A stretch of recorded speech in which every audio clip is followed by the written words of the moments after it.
যে প্রোনাউন এক জাতীয় একাধিক ব্যক্তি বা বস্তুর মধ্যে প্রত্যেকটিকে আলাদা করে বোঝায় তাকে ডিস্ট্রিবিউটিভ প্রোনাউন বলা হয়। Example, each of the students has participated in the competition.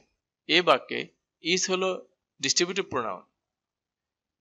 বাক্যটির অর্থের দিকে যদি আমরা লক্ষ্য করি তাহলে আমরা বুঝতে পারবো এখানে যেটা বলা হয়েছে each of the students অর্থাৎ ছাত্রদের প্রত্যেকে, এখানে যেটা বোঝানো হয়েছে প্রত্যেক ছাত্র has participated in the competition প্রতিযোগিতায় অংশগ্রহণ করেছে।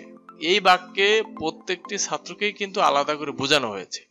neither of them goes there এই বাক্যে neither হলো ডিস্ট্রিবিউটিভ প্রোনাউনের উদাহরণ। এই বাক্যে যেটা বোঝানো হয়েছে যে তাদের কেউই সেখানে যায়নি, এখানে সবাইকে আলাদা করে বোঝানো হয়েছে। ডিস্ট্রিবিউটিভ প্রোনাউন হিসেবে ব্যবহৃত হতে পারে is, either, neither, etc.